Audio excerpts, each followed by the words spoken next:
Besoin de grandeur, d'évasion et de paysages qui coupent le souffle. Direction Ucluelet sur la côte ouest de l'île de Vancouver. Forêt pluviale, vagues puissantes, sentiers sauvages, faune marine, c'est un coin du monde où l'on respire vraiment. C'est ici au Black Rock Oceanfront Resort, perché au-dessus de l'océan, que notre aventure commence. Et c'est justement pour explorer cette nature indomptée que Hyundai a choisi cet endroit unique et le compagnon idéal pour le faire. Le tout nouveau Ioniq 9 100% électrique. Un véhicule qui peut vous amener à l'aventure avec toute la famille.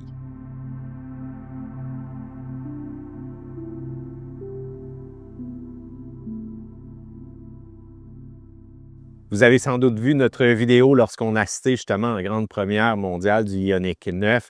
On a fait pas mal le tour de l'ensemble du véhicule. Vous allez voir que le style est encore pas mal pareil aujourd'hui. Qu'est-ce qui le démarque? C'est sûrement l'utilisation du pixel qu'on retrouve absolument partout. Et c'est quand même assez beau lorsqu'on va avoir de la faible luminosité aussi. Pour le style, c'est assez massif aussi. Vous regardez à l'avant, on a fait un travail exceptionnel du côté de l'aérodynamisme et c'est assez impressionnant de voir que ce véhicule-là est plus aérodynamique qu'une voiture.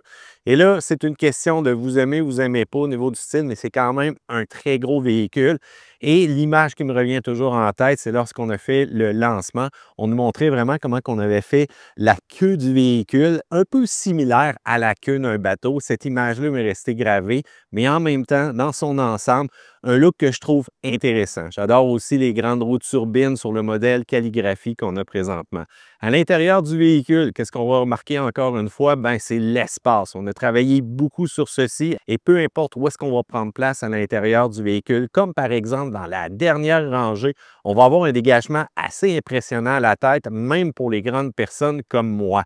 Le confort, il est de mise. Les multiples ajustements au niveau du banc, peu importe où est-ce que vous vous trouvez à l'intérieur du véhicule, vous allez trouver votre confort. Il ne faut pas oublier aussi la connectivité, un paquet de ports USB-C avec beaucoup de puissance qui peut même alimenter des portables, encore une fois pour divertir la famille. On va remarquer aussi encore une fois la signature typique de Hyundai avec les grands écrans, système multimédia qui est quand même très rapide. Et au niveau de la console centrale, on ne manque pas de rangement. Et celle-ci, même à l'arrière, a une petite position amovible qu'on peut déplacer et encore une fois se servir et piger les petits breuvages, voire même rapidement au niveau de la famille en arrière. Chaussures, c'est confortable et ça paraît. Lorsqu'on va parler d'autonomie, l'ensemble des Ioniq 9 vont dépasser les 500 km d'autonomie. Une version propulsion est disponible et bien entendu du rouage intégral aussi. Deux puissances différentes au niveau des motorisations et la version calligraphie comme celle-ci on a nous offre une excellente autonomie mais surtout beaucoup de réaction au niveau de l'accélération. Ça paraît pas, mais c'est un véhicule qui est lourd, typique des véhicules électrifiés. Lorsque c'est pesant, des fois, ça peut jouer sur le comportement routier, mais aussi l'autonomie. Mais là-dessus, Hyundai ont fait un excellent travail. Les batteries de dernière génération, des moteurs aussi qui sont très puissants, ça amène un comportement routier qui est, je vous dirais, à la limite du luxe, mais en même temps pas tout à fait sportif, mais on va être capable de garder une bonne accélération. Du côté du volant, c'est pas le plus réactif, mais devinez quoi? Pour déplacer la famille, qu'est-ce qu'on veut souvent? C'est du confort et que dire de l'insonorité qu'on a travaillé de manière assez impressionnante au niveau du véhicule lorsqu'on prend place à bord. On a des discussions, on n'entend rien, voire même au niveau des accélérations, on a beau rouler vite avec le véhicule et c'est extrêmement silencieux. Du côté de la consommation d'énergie, ça va être très raisonnable, mais une chose qu'il va falloir porter attention rapidement, c'est aux pneumatiques parce qu'avec ce poids-là et sans doute les accélérations ou peut-être la grande route que vous allez faire pour partir à l'aventure, ça risque de coûter un petit peu plus cher de remplacement. L'autre chose qui est très notable, c'est la conduite à une pédale. Si j'ai touché quelques fois au frein pendant cet essai-là, je pourrais les compter presque sur les doigts de ma main. Je vous le dis tout de suite, la conduite à une pédale, elle est très, très parfaite sur ce véhicule-là. Un véhicule qui touche énormément du côté luxe, un peu moins puissant cependant que certaines versions du cousin coréen qu'on pourrait dire, mais on se démarque quand même beaucoup. Prix de départ aux alentours de 59 995 $. C'est bien entendu un PDSF, mais une version équipée comme celle-ci peut aller jouer facilement dans la zone des 80 000. Quand je regarde cet effet-là, on dirait vraiment K2000 ou encore Robocop.